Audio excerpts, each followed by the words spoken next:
നമ്മുടെ MG ശ്രീകുമാറിന് വേടനെ അറിയില്ല എന്ന് പറഞ്ഞു.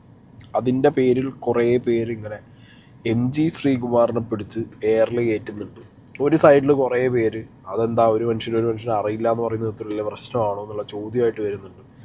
ചിലർ പറയുന്നുണ്ട് ഈ ഒരു കേസ് റിലേറ്റഡ് ആയിട്ടുള്ള ഇഷ്യൂസ് വന്ന സമയത്താണ് ഇങ്ങനൊരു പാട്ടുകാരനുണ്ട് എന്നും ഇവൻ്റെ കുറേ പാട്ടുകളുണ്ട് എന്നൊക്കെ ഉള്ളത് ഞങ്ങൾക്ക് മനസ്സിലായത് എന്നുള്ള വേറൊരു കൂട്ടം ആളുകൾ. അങ്ങനെ MG ശ്രീകുമാർ റിലേറ്റഡ് ആയിട്ട് ചർച്ചകൾ ഇങ്ങനെ പോവാണ്. അപ്പോൾ 24 ന്യൂസിലാണ് ഈ ഒരു വേടൻ ഇഷ്യൂ നിന്ന സമയത്ത് അവർ എന്താണ് നിങ്ങളുടെ അഭിപ്രായം ഈ ഒരു പെർട്ടിക്കുലർ ഇഷ്യൂവിലും അതേപോലെ ഈ പച്ചല അടിച്ച് സ്റ്റേജിൽ കയറുന്ന ലഹരി ഉപയോഗിച്ച് കയറുന്ന കാര്യങ്ങളിൽ നിങ്ങൾക്ക് എന്താണ് പറയാനുള്ളത് ആസ് എ കലാകാരൻ ആസ് എ സിംഗർ എന്നുള്ള നിലയ്ക്ക് അയാളുടെ അഭിപ്രായം പറയാൻ. ഓക്കെ, അതാണെങ്കിൽ ഇത്രയും വർഷമായിട്ട് മലയാളം ഫിലിം ഇൻഡസ്ട്രിയിൽ നമ്മുടെ ഒരുപാട് സ്റ്റേജ് പ്രോഗ്രാമിലൊക്കെ മലയാളികളുടെ ശ്രീകുട്ടനായി വിലസിയ മനുഷ്യനല്ലേ. അപ്പം എന്താണ് ഇയാളുടെ അഭിപ്രായം ചോദിക്കാൻ വേണ്ടി വിളിച്ചപ്പോഴാണ് അയാൾ വേടൻ അറിയില്ല എന്ന് പറഞ്ഞത്. കാരണം 2-3 കാര്യങ്ങൾ പറയാം. എനിക്ക് ഈ വേടൻ എന്ന് പറഞ്ഞ ആളിനെ എനിക്ക് അറിഞ്ഞൂടാ, ഒന്ന്. രണ്ടാമത് അദ്ദേഹത്തിന്റെ എന്താണ് സ്റ്റേജ് ഷോസ് ഞാൻ കണ്ടിട്ടില്ല. പിന്നെ എനിക്ക് അതിനെപ്പറ്റി അങ്ങനെ ഒരു വിലയിരുത്താൻ ഞാൻ ആളല്ല. കാരണം വെച്ച് കഴിഞ്ഞാൽ ഞാൻ പറഞ്ഞല്ലോ, സ്വയം നന്നാകുക എന്നുള്ളതല്ലാതെ നമുക്കാരും നന്നാക്കാൻ പറ്റില്ല. കാരണം ഞാൻ എൻ്റെ ജീവിതത്തിൽ ഞാൻ പഠിച്ചതാണ്. കാരണം ഞാനും ദാസേട്ടനുമായിട്ട് സംസാരിക്കാറുണ്ട്. അപ്പോൾ എല്ലാം അദ്ദേഹം ഈ പ്രായത്തിലും അദ്ദേഹം ക്ലാസിക്കൽ മ്യൂസിക് വെളുപ്പിന് 4 മണിക്ക് എണീറ്റിരുന്ന് അമേരിക്കയിൽ പ്രാക്ടീസ് ചെയ്യുന്നുണ്ട്. അപ്പം അതൊക്കെ കണ്ട് വളർന്നതാണ് ഞാൻ. അപ്പോൾ എനിക്കൊന്നും അത് പറയാൻ പറ്റില്ല. ഇവരൊക്കെ ആരാണെന്നോ എന്താണെന്നോ എനിക്കറിഞ്ഞൂടാ. അതാണ് എൻ്റെ സത്യം. ഓക്കെ, അപ്പോൾ MG ശ്രീകുമാർ മേ ബി ഇങ്ങനെ പറഞ്ഞതായിരിക്കാം. എനിക്ക് ഇവരൊന്നും പേഴ്സണലി അറിയില്ല. ഓക്കെ, ഇവരുടെ ഒന്നും പ്രോഗ്രാമും ഞാൻ കണ്ടിട്ടില്ല. ഇങ്ങനെ ഒരു ടോണിലാവണം മേ ബി അയാൾ സംസാരിച്ചിട്ടുണ്ടാവുക. തുടക്കം കേട്ടപ്പോൾ ഈ ഒരു സംസാരത്തിൻ്റെ തുടക്കം കേട്ടപ്പോൾ ഞാനിങ്ങനെ വിചാരിക്കും, ലാസ്റ്റിലേക്ക് വന്നപ്പോൾ ഇവരൊക്കെ ആരാ ഏതാന്ന് പോലും എനിക്കറിയില്ല. ആ ഒരു ടോണ് കയറി വന്നപ്പോഴാണ് വീണ്ടും എൻ്റെ മൈൻഡിൽ കൂടി കുറേ കാര്യങ്ങൾ ഇങ്ങനെ പോയത്. വേടനെ ഈ ഒരു പെർട്ടിക്കുലർ ഇഷ്യൂ കഴിഞ്ഞതിന് ശേഷം മാത്രം മനസ്സിലാക്കിയവരും അല്ലെങ്കിൽ വേടൻ്റെ പാട്ട് കണ്ടവരും അല്ലെങ്കിൽ വേടൻ എന്ന് പറഞ്ഞൊരു ആൾ ഇവിടെ എക്സിസ്റ്റ് ചെയ്യുന്നുണ്ടെന്ന് വരെ മനസ്സിലാക്കിയ ഒരുപാട് പേരുണ്ട്. ഓക്കെ, അതിനൊരു പേഴ്സണൽ എക്സ്പീരിയൻസ് കൂടി ഉണ്ട്, അത് ഞാൻ പറഞ്ഞുതരാം. പക്ഷെ ഇവിടെ MG ശ്രീകുമാറിൻ്റെ കേസിലേക്ക് വരുമ്പോൾ MG ശ്രീകുമാർ പാട്ടിൻ്റെ ഫീൽഡിൽ ഭയങ്കര ആക്റ്റീവാണ് ഇപ്പോഴും. എന്തോ അസോസിയേഷനൊക്കെ തലപ്പത്തുള്ള ആളാണ് ഈ പാട്ടുകാരുടെ. റിയാലിറ്റി ഷോയിലൊക്കെ ഇങ്ങനെ ജഡ്ജായിട്ട് ഇരിക്കുന്നതുണ്ട്. പെയിഞ്ഞായിരം എന്നൊക്കെ പറയുന്ന നമ്മളെ ചിരിക്കുട്ടൻ. അപ്പം അങ്ങനെയുള്ളൊരു മനുഷ്യന് ഈ ഒന്നും വിട്, വേടൻ്റെ എല്ലാ പാട്ടുകളും വിട്. വേടൻ്റെ മഞ്ഞുമൽ ബോയ്സിലെ വിയർപ്പ് തുന്നിയിട്ട കുപ്പായം പോലും ഇയാൾ കേട്ടിട്ടില്ലേ? അല്ലെങ്കിൽ ഞാൻ പാട്ട് കേൾക്കാതിരിക്കാൻ ഒരു ചാൻസും ഞാൻ കാണുന്നില്ല. ബിക്കോസ് സിനിമ എങ്ങനെയാണോ വൈറൽ ഹിറ്റായത് അതുപോലെ തന്നെ ആ പാട്ട് വൈറൽ ഹിറ്റാണ്. പാട്ട് പാടിയത് ആരാണ് എന്ന് പോലും ഇദ്ദേഹം ഒന്ന് ചോദിക്കാൻ അല്ലെങ്കിൽ അന്വേഷിക്കാൻ അല്ലെങ്കിൽ അത് മൈൻഡ് ചെയ്തില്ലേ? എനിക്കെന്തോ വേടന് ഒട്ടും അറിയില്ല. അല്ലെങ്കിൽ വേടൻ എന്ന് പറഞ്ഞ ഒരാളുടെ എക്സിസ്റ്റൻസ് തന്നെ എനിക്ക് പാട്ടിൻ്റെ ഫീൽഡിൽ അറിയില്ല എന്നൊക്കെ പറയുമ്പോൾ അത്രത്തോളം എന്താ പറയുക, ജെൻസി ആയിട്ട് ഒരു കണക്ഷനും ഇല്ലാത്തൊരു വ്യക്തിയാണ് MG ശ്രീകുമാർ എന്ന് ഞാൻ പ്രതീക്ഷിക്കുന്നില്ല. ചിലരങ്ങനെ ഉണ്ടല്ലോ, ഈ ജെൻസി ലോകത്തിനുമായിട്ട് ഒട്ടും കണക്റ്റഡ് അല്ല. അവരവരുടെ എന്താ പറയുക, അവരുടെ യൂണിവേഴ്സ്, ഫേസ്ബുക്ക്, വാട്സപ്പ് യൂണിവേഴ്സിറ്റി എന്ന് പറഞ്ഞ് പോകുന്ന ആൾക്കാരുണ്ട്. പക്ഷേ MG ശ്രീകുമാറൊന്നും അങ്ങനെയല്ല എന്നാണ് എനിക്ക് തോന്നുന്നത്. ഓക്കെ, അതോ ഇനിയിപ്പോൾ ഈ പറഞ്ഞ പോലെ അവരെ കാലഘട്ടത്തിൽ മാത്രം സ്റ്റിക്ക് ഓൺ ചെയ്ത് ആ യൂണിവേഴ്സിൽ മാത്രം നിൽക്കുകയാണെന്ന് അറിയില്ല. ഇപ്പോഴും പറയുമ്പോൾ MG ശ്രീകുമാർ പറയുന്നത് യേശുദാസിൻ്റെ പേരാണ്. ഓക്കെ, അപ്പോൾ അങ്ങനെ നിൽക്കുന്നത് കൊണ്ട് മേ ബി പുതിയ കാലഘട്ടത്തിലെ പാട്ടുകാരും പുതിയ കാലഘട്ടത്തിൻ്റെ പാട്ട് എന്താണെന്നുള്ളതും അറിയാൻ താല്പര്യം ഇല്ലാത്തത് കൊണ്ടും താല്പര്യപ്പെടാത്തത് കൊണ്ടും ഇവിടെയുള്ള ആർട്ടിസ്റ്റുകളെ അറിയില്ല എന്നുള്ളത് കൊണ്ടും അങ്ങനെ ആവാനും ചാൻസസ് ആർ ദെയർ. അങ്ങനെ പറഞ്ഞതും ആയിരിക്കാം. ഓക്കെ, അല്ലെങ്കിൽ ഇപ്പോൾ ഈ പറഞ്ഞ പോലെ മനഃപൂർവ്വം ഇഗ്നോർ ചെയ്യാം. ഈ ഒരു പെർട്ടിക്കുലർ കേസും കൂടി വന്ന സ്ഥിതിക്ക് ഇവനൊക്കെ ആരുടെ ഒരു തരം ഈഗോ മനസ്സിനകത്ത് കാണുമല്ലോ. ഇവരൊക്കെ സ്റ്റേജ് പ്രോഗ്രാം ചെയ്യുന്നതാണ്. ഇവരുടെയൊക്കെ സ്റ്റേജ് പ്രോഗ്രാമിന് വരുന്നതിനേക്കാൾ ഒരു യങ് ക്രൗഡ് ഇപ്പോൾ വേടൻ, ഫെജോ, ഡബ്സി ഇങ്ങനെയുള്ള ആളുകൾക്ക് പോകുന്നുണ്ട്. സോ മേ ബി ആ ഒരു ന്യൂജൻ ആക്സെപ്റ്റ് ചെയ്യാൻ പറ്റാതെ അങ്ങനെയാണ് എനിക്കെപ്പോഴും തോന്നിയിട്ടുണ്ട്. ഈ ശാസ്ത്രീയ അടിസ്ഥാനത്തിൽ പാട്ടുകൾ പാടുന്ന അല്ലെങ്കിൽ കുറച്ചും കൂടി ക്ലാസിക്കലി സാധനങ്ങളൊക്കെ കൈകാര്യം ചെയ്യുന്ന ആളുകൾക്ക് ഇതേപോലുള്ള റാപ്പ് വേർഷൻസിനോടൊക്കെ ഒരു പരമപുച്ഛം ചിലരൊക്കെ പ്രകടിപ്പിക്കാറുണ്ട്. ഓക്കെ, അപ്പം എന്താണെങ്കിലും എന്ത് സ്കീമിനാണ് ഇയാൾ പറഞ്ഞതെന്നുള്ളത് ഇയാൾക്ക് തന്നെ അത് കംപ്ലീറ്റ്ലി അറിയുള്ളൂ. പക്ഷെ കേൾക്കുന്ന നമുക്ക് എടുക്കുന്ന ഒരു പെർസ്പെക്റ്റീവിൽ നമുക്ക് സംസാരിക്കാമല്ലോ. എനിക്ക് തോന്നിയൊരു പെർസ്പെക്റ്റീവ് ഇങ്ങനെയാണ്, വേടനെ ഇയാൾക്ക് അറിയാതിരിക്കൊന്നും ഉണ്ടാവില്ല, അറിയുകയൊക്കെ ചെയ്യുമായിരിക്കും. പക്ഷേ ഇങ്ങനൊരു സാഹചര്യത്തിൽ ഒരു മീഡിയയിൽ വന്ന് സംസാരിക്കുന്ന സമയത്ത് ഇയാൾ വിചാരിച്ചു കാണും സേഫ് സോൺ ഇപ്പം എന്താ, വേടനെ അറിയില്ല എന്നാണ് പറയുന്നത്, ഇവരൊക്കെ ആരാന്നുള്ളത് പറഞ്ഞു കഴിഞ്ഞാൽ തീരുമല്ലോ എന്ന് വിചാരിച്ചിട്ട് പറഞ്ഞതായിരിക്കണം. എന്താണെങ്കിലും ആ ഒരു ടോണാണ് എനിക്ക് പെർസീവ് ചെയ്തത്. നിങ്ങൾക്ക് എങ്ങനെയാണെന്നുള്ളത് നിങ്ങൾ കമൻറ്റ് ബോക്സിൽ ഇട്ടോ. ഓക്കെ, അപ്പം എന്താണെങ്കിലും ഇങ്ങനൊരു കാര്യം പറഞ്ഞു. അപ്പോഴത്തേക്ക് കമൻറ്റ് ബോക്സിനകത്ത് തുടങ്ങിയ പരിപാടികൾ. നിങ്ങൾക്ക് ഇവിടെ കുറേ ഞാൻ കമൻറ്റ്സ് ചെയ്യാൻ വായിക്കാം. അതിൽ വേടന് പാടാൻ മേക്കപ്പ് വേണ്ട, ശ്രീകുമാറിന് മേക്കപ്പ് ഇല്ലാതെ പാടാൻ പറ്റില്ല, ചേട്ടൻ്റെ വാലും പിടിച്ച് പ്രത്യേകിച്ചൊരു കഴിവുമില്ലാതെ ചീവീടിൻ്റെ ശബ്ദം മാത്രം കൈമുതലാക്കി എം ജി ശ്രീകുമാറിന് അഹങ്കരിക്കാൻ ഒന്നുമില്ല എന്നൊക്കെ പറഞ്ഞിട്ട് എം ജി ശ്രീകുമാറിനെ എടുത്തടിച്ച് കമൻറ്റ് ബോക്സിനകത്ത് കുറേ കമൻറ്റുകൾ കുറേ പേരിടുന്നുണ്ട്.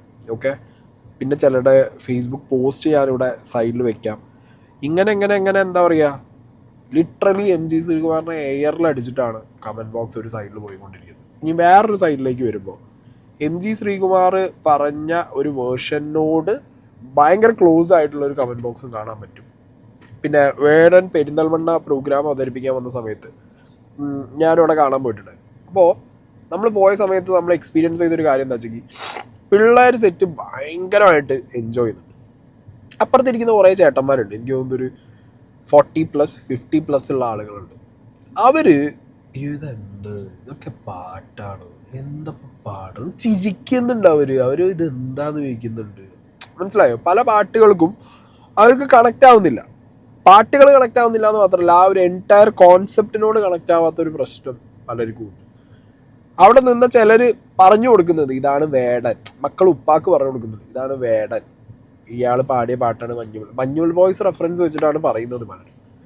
അപ്പോൾ കൺമുന്നിൽ ഞാൻ കണ്ടിട്ടുണ്ട് പലരും വേടൻ്റെ ഒരു ഷോ നടക്കുമ്പോഴോ അങ്ങനെയൊക്കെയാണ് വേടനെ മനസ്സിലാക്കിയിട്ടുള്ളത്. അപ്പോൾ ഈ ഒരു കേസും കൂടി വന്ന സമയത്ത് മേ ബി ആ ഒരു ഏജ് കാറ്റഗറിയിൽ പെട്ട ആളുകൾ വേടനെ അറിയുന്നതും മനസ്സിലാക്കുന്നതും ഈ ഒരു പെർട്ടിക്കുലർ കേസ് വന്നിട്ടായിരിക്കണം. അതുകൊണ്ടാണ് കമൻറ്റ് ബോക്സിൽ കുറേ പേര് ഈ ഒരു കേസ് വന്നതിന് ശേഷമാണ് വേടനെ ഞങ്ങൾ അറിയുന്നത്, മനസ്സിലാക്കുന്നത്, പാട്ടുകൾ കേൾക്കുന്നത് എന്നുള്ളൊരു വേർഷൻ വരാൻ കാരണം. പിന്നെ എം ജി ശ്രീകുമാറിനെ ഇവർ വിളിച്ച സമയത്ത് ചോദിച്ചൊരു മെയിൻ കാര്യം എന്ന് പറഞ്ഞു കഴിഞ്ഞാൽ ഈ ലഹരിയുടെ ഉപയോഗം ഇപ്പോഴത്തെ സിനിമാ ഫീൽഡും പാട്ടും അങ്ങനത്തെ സ്കീമാണ് ചോദിച്ചത്. അതിനൊരു ഉത്തരം കൂടി ഇയാൾ കൊടുത്തിട്ടുണ്ടായിരുന്നു, പക്ഷെ അതാരും അങ്ങനെ അത് വെച്ച് ഓഡിറ്റ് ചെയ്യുന്നില്ല. ഓൺ സ്റ്റേജ് പെർഫോമൻസ് അതിഗംഭീരമായി നടത്തുന്ന ആളുകൾക്ക് ലഹരിയുടെ പിൻബലം ആവശ്യമുണ്ടോ ശ്രീ എം ജി ശ്രീകുമാർ? ഇപ്പോൾ വേടന്റെ വിഷയം നമ്മൾ ചർച്ച ചെയ്യുമ്പോൾ ഇതൊരു പ്രധാനപ്പെട്ട ചോദ്യമായി നമ്മുടെ മുന്നിൽ നിൽക്കുകയാണ്. ഞാൻ എന്റെ വ്യക്തിപരമായ കാര്യം പറയുന്നു, മറ്റേ വേടൻ എന്ത് ചെയ്യുന്നു എന്നുള്ളതല്ല, അല്ലെങ്കിൽ ബാക്കിയുള്ള ആർട്ടിസ്റ്റുകൾ എന്ത് ചെയ്യുന്നു എന്നുള്ളതിനെ കുറിച്ച് ഞാൻ പറയുന്നില്ല. എന്റെ വ്യക്തിപരമായ കാര്യം പറഞ്ഞു കഴിഞ്ഞാൽ, കഴിഞ്ഞ 45 വർഷമായിട്ട് ഞാൻ ഈ ഫീൽഡിലുണ്ട്. ഞാൻ കേരളത്തിൽ പോവാത്ത സ്ഥലങ്ങളില്ല, കാരണം ഗാനമേളയാണ് എൻ്റെ അന്നം. അപ്പോൾ ഒരിക്കലും ഈ ഒരു സംഗീതമാണ് നമ്മുടെ ലഹരി. ഇപ്പം ഞാൻ പാടുമ്പം, ഞാൻ പടകാളി ആയാലും അല്ലെന്നുണ്ടെങ്കിൽ വേറെ വേൽമുരുക പാടുമ്പോഴും എനിക്കുണ്ടാകുന്ന ഒരു പവർ, അത് ജനങ്ങൾ അവിടെ നിന്ന് കൈയടിച്ച് കിട്ടുമ്പോൾ ഉണ്ടാകുന്ന ഒരു ലഹരി, അതാണ് എൻ്റെ ലഹരി. ഒരിക്കലും എല്ലാ ചെറുപ്പക്കാരോടും ഉള്ള എൻ്റെ ഒരു വിനീതമായ അഭ്യർത്ഥനയാണ്, ഒരിക്കലും ഈ ലഹരിക്ക് അടിമപ്പെടരുത്. കാരണം വേറൊന്നുമല്ല, നിങ്ങൾ അങ്ങനെ വല്ലതും ഉണ്ടെങ്കിൽ അത് ഒരിക്കലും നമ്മളൊരു വേദിയിൽ ഇല്ലെന്നുണ്ടെങ്കിൽ അത് ശീലമാക്കരുത് എന്നുള്ളൊരു ചെറിയ വിനീതമായ അഡ്വൈസാണ്. അത് സ്വയം തീരുമാനിക്കുന്നതാണ് എല്ലാവരും. ഞാൻ അഡ്വൈസ് ചെയ്യാൻ ആളല്ല, ഞാനൊരു പാട്ടുകാരനാണ്. പക്ഷെ എൻ്റെ ജീവിതം ഇന്ന് വരെ ഒരു തുള്ളി ലഹരി തൊട്ടുകൊണ്ട് വിദേശത്തായാലും സ്വദേശത്തായാലും കഴിഞ്ഞ 4 ദിവസം മുമ്പ് വരെ തുടങ്ങിയിട്ട് ഞാൻ ഏകദേശം 45 വർഷമായി, ഇന്ന് വരെ ഞാൻ ചെയ്യത്തുമില്ല. നമ്മൾ ചെയ്യുന്ന ജോലിയിൽ ഇപ്പോൾ എഴുത്തായാലും നമ്മുടെ ഡയറക്ഷനായാലും നമ്മുടെ പാട്ടായാലും നമ്മുടെ സിനിമ എന്ന് പറയുന്ന എല്ലാവരും കൂടെ ചേർന്നിട്ടുള്ളൊരു സൃഷ്ടിയാണ് സിനിമ. അതിനകത്ത് ലഹരിയുടെ സംഭവങ്ങൾ വരരുത്, കാരണം എന്ന് തന്നെയാണ് എൻ്റെ അഭിപ്രായം. കാരണം വേറൊന്നുമല്ല, ഇപ്പം ഈ മദ്യം ഒരു സൈഡിൽ കൂടെ പണ്ടൊക്കെ നമുക്കറിയാമല്ലോ, പണ്ടത്തെ സിനിമയിലൊക്കെ എന്ന് പറഞ്ഞു കഴിഞ്ഞാൽ ഭരതേട്ടനായാലും ഇപ്പം അങ്ങനെ അത് ഒരുപാട് ആൾക്കാരുണ്ട്, പേര് ഞാൻ പറയുന്നില്ല ആരെയും, ഗിരീഷ് പുത്തഞ്ചേരി ആയാലും അതിനൊക്കെ കുറച്ച് ഇതുണ്ടായിരുന്നു, അത് മദ്യമായിരുന്നു. പക്ഷെ ഇപ്പോൾ ഉള്ള ഈ മാരകമായ ഇതായിട്ടുള്ള MDMA, അതുപോലത്തെ കൊക്കൈൻ ഞാൻ കേട്ടിട്ടുള്ളതാണ്, അതുപോലത്തെ കാര്യങ്ങളൊക്കെ കഴിച്ചു കഴിഞ്ഞാൽ ആയുസ്സും കുറയും. ഈ താൽക്കാലികമായിട്ടുള്ള ഒരു ഇതാണെന്നാണ് ഞാൻ കേട്ടും വായിച്ചും മനസ്സിലാക്കിയിരിക്കുന്നത്. അപ്പം അതൊക്കെ എന്തായാലും ഒരു സിനിമയെന്ന് പൂർണ്ണമായിട്ട് മാറ്റി നിർത്തേണ്ടതാണ്. പിന്നെ ഞാൻ നേരത്തെ പറഞ്ഞല്ലോ, ഇതൊക്കെ സ്വയം ഒരാൾ തീരുമാനിക്കേണ്ടതാണ്. ഓക്കെ, അപ്പൊ എം ജി ശ്രീകുമാർ ഇപ്പോൾ നമ്മളൊക്കെ സംസാരിക്കുന്ന പോലെ തന്നെ ഒരാളുടെ പേഴ്സണൽ താല്പര്യമാണ് അയാൾ എന്ത് ഉപയോഗിക്കണം ഉപയോഗിക്കണ്ട എന്നുള്ളത്. ഓക്കെ, അയാൾ ആ ഫീൽഡിൽ എക്സിസ്റ്റ് ചെയ്യുമ്പോൾ അയാൾ അയാളുടെ വർക്കിനെ ഭയങ്കര എന്താ പറയുക ദൈവതുല്യമായിട്ട് കാണുന്ന ഒരു വ്യക്തി ആയതുകൊണ്ട് അയാളുടെ വർക്ക് പ്ലേസിലോ അയാൾ വർക്ക് ചെയ്യുമ്പോഴോ അയാൾ ഇങ്ങനത്തെ ഒരു ലഹരികളിലും അടിമപ്പെടുന്നില്ല, അല്ലെങ്കിൽ അത് യൂസ് ചെയ്യുന്നില്ല, അത് യൂസ് ചെയ്തുകൊണ്ട് ഒരു ഷോ ചെയ്യുന്നില്ല. അയാളുടെ ലഹരി എന്ന് പറഞ്ഞാൽ അയാളുടെ സംഗീതവും അത് കേട്ട് ആനന്ദിക്കുന്ന ആളുകൾ കാണുന്നതൊക്കെയാണെന്നുള്ളൊരു വേർഷനിലാണ് അയാൾ പറയുന്നത്. വേറെ ആരും ഇത് ഉപയോഗിക്കാൻ പാടില്ല എന്നും അയാൾ പറഞ്ഞു വയ്ക്കുന്നുണ്ട്. ഇടയ്ക്ക് എവിടെയോ മദ്യത്തിനെ കുറിച്ച് പറയുന്നുണ്ട്. മദ്യത്തിനൊന്നിങ്ങനെ നോർമലൈസ് ചെയ്ത് പറയുന്നുണ്ട്. അമൃതൊന്നും അല്ലല്ലോ, മദ്യമല്ലേ. അമൃതാണെങ്കിലും മദ്യമാണെന്നുണ്ടെങ്കിലും മദ്യം എന്ന് പറയുന്നത് ഒട്ടും ഉപയോഗിക്കാൻ പാടില്ല എന്നേ ഞാൻ പറയുള്ളൂ. കാരണം ഞാൻ ഉപയോഗിക്കുന്ന ഒരു വ്യക്തിയല്ല. ഓക്കെ, അങ്ങനത്തെ ഒരു ലഹരി പരിപാടികളും നമ്മൾ ഉപയോഗിക്കാൻ പാടില്ല. അതിനിപ്പോൾ കലാകാരനായാൽ ലഹരി എന്നല്ല, ആര് നോർമൽ ഹ്യൂമൻ ബീയിങ് ആണെങ്കിലും ഒരു തരം ലഹരിക്ക് അടിമപ്പെടാതെ ജീവിതം മുന്നോട്ട് കൊണ്ടുപോയാൽ നമുക്ക് കുറച്ച് അടിപൊളിയായിരിക്കും കാര്യങ്ങൾ. ഓക്കെ, അപ്പോൾ എന്താണെങ്കിലും ഈ എം ജി ശ്രീകുമാർ പറഞ്ഞ കുറേ കാര്യങ്ങളൊന്നും ആളുകൾ എടുത്തിട്ടില്ല. ഓക്കെ, ആസ് എൻ ആർട്ടിസ്റ്റ് അയാൾ പറഞ്ഞ കുറേ കാര്യങ്ങളുണ്ട്.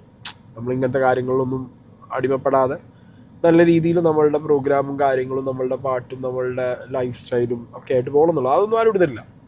കൂടുതലായിട്ട് വിമർശനം വന്നിട്ടുള്ളത് ഈ വേടനാർ.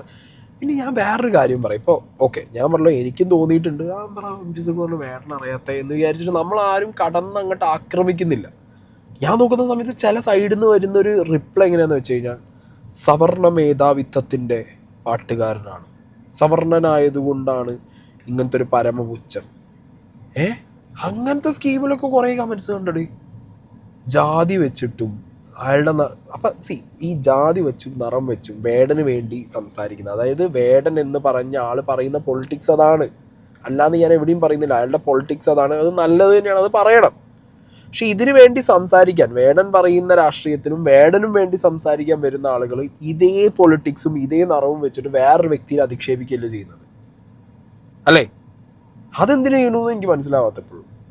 ഞാൻ നോക്കുന്ന സമയത്ത് ചിലരുടെ റിപ്ലൈസിനകത്ത് കൊടുത്തിട്ടുള്ളത് നീ ആരടാ, നിനക്ക് മോൻസൺ മാവുങ്കലിനറിയാം, നിന്റെ തൊലി വെളുത്തത് കൊണ്ടാടാ, നിനക്ക് തൊലി വെളുത്തവൻ്റെ ധാർഷ്ട്യമാടാ. എന്തുവാണ് ഇത്? വേടൻ പറയുന്ന രാഷ്ട്രീയം വളരെ സ്ട്രോങ് ആണ്. അത് വേടൻ പറയുന്നുണ്ട്. നമുക്കൊക്കെ പറയാൻ ആഗ്രഹമുള്ള നമ്മളൊക്കെ പറയുന്ന രാഷ്ട്രീയം തന്നെയാണ് പറയുന്നത്. പക്ഷേ ഇവിടെ വേടന് വേണ്ടി സംസാരിക്കാനാണ് എന്ന് വന്ന് പറഞ്ഞ് സംസാരിക്കുന്ന ആളുകൾ, നിങ്ങൾ സംസാരിക്കുമ്പോഴും നിങ്ങൾ വേടൻ്റെ രാഷ്ട്രീയത്തിൽ നിന്നൊക്കെ മാറിയിട്ട് ഒരു വ്യക്തിയെ പേഴ്സണലി കയറിയിട്ട് വളരെയധികം അയാളുടെ നിറം പറഞ്ഞും അയാളുടെ ജാതി പറഞ്ഞും തിരിച്ച് ആക്ഷേപമായിട്ടല്ല നിങ്ങൾ പോകുന്നത്. അപ്പം എന്ത് വ്യത്യാസമുള്ളത് അവരും നിങ്ങളും തമ്മിൽ? ചിലർ വളരെ മാന്യമായിട്ട് പറയുന്നുണ്ട്. അപ്പോൾ എനിക്ക് തോന്നിയ പോലത്തെ ഡൗട്ട്സ്, അതായത് അറിഞ്ഞിട്ട് ഇയാൾ ഇല്ലയെന്ന് പറയാൻ കാരണം മേ ബി ഈ സിറ്റുവേഷനകത്ത് ഇയാൾ അങ്ങനെ പറഞ്ഞതായിരിക്കണം. നമുക്ക് പറയാം, പറയുന്നതിനൊരു മാന്യത വേണം. ഇതൊക്കെ വിട്ടിട്ട് വീണ്ടും ചാടി കയറിയിട്ട് അതും ഒരു സൈഡിൽ എനിക്കെന്തോ ഒരു നല്ല ഇതായിട്ട് തോന്നുന്നില്ല. ഓക്കെ, അപ്പം എന്താണെങ്കിലും എം ജി ശ്രീകുമാറിന് ഇനി അറിയോ അറിയാതിരിക്കുമോ, ഈ ഒരു വിഷയം കാരണം അറിയാത്ത ആളുകൾക്ക് പോലും അറിഞ്ഞു തുടങ്ങി എന്നുള്ളതാണ് സത്യം. ഓക്കെ, എന്താണെങ്കിലും അങ്ങനെ ഒരു സംഗതി നടന്നിട്ടുണ്ട്. എം ജി ശ്രീകുമാർ കുറച്ച് മുമ്പാണ് കുറച്ച് മാമ്പഴവും മാമ്പഴത്തിൻ്റെ വണ്ടിയൊക്കെ എടുത്ത് തോട്ടിലിട്ട സീനിൽ മൂപ്പരൊന്ന് കയറി എയറിലടിച്ചത്. അപ്പോൾ വീണ്ടും വേടൻ്റെ വിഷയത്തിൽ വീണ്ടും എയറിലേക്ക്. എന്തായാലും നല്ല ടൈമാണ്. തുടരുമ്പിൽ അങ്ങനെ ഷൺമുഖ എന്നൊക്കെ പാട്ടൊക്കെ പാടി തിരിച്ചു വരാൻ നോക്കിയതാണ്. അതൊരു തട്ടിക്കൂട്ട് പാട്ടായിട്ടാണ് എനിക്ക് തോന്നിയത്. എനിക്കതങ്ങനെ വലിയ പഞ്ചി സാധനമായിട്ട് തോന്നിയില്ല. ആ ഒരു പാട്ട് മാത്രം, പടം കിട്ടില്ല, പക്ഷെ പാട്ടൊരു തട്ടിക്കൂട്ടായിട്ടായി. അപ്പോൾ ഇതാണ് വേടൻ എം ജി ശ്രീകുമാർ എന്ന വിഷയം. നിങ്ങളുടെ അഭിപ്രായം നിങ്ങൾ കമൻറ്റ് ബോക്സിൽ പറഞ്ഞു. നിങ്ങൾക്ക് തോന്നിയാ വേടനെ എം ജി ശ്രീകുമാർ അറിയില്ല എന്ന് പറഞ്ഞത് നമ്മൾ പറയാമോ?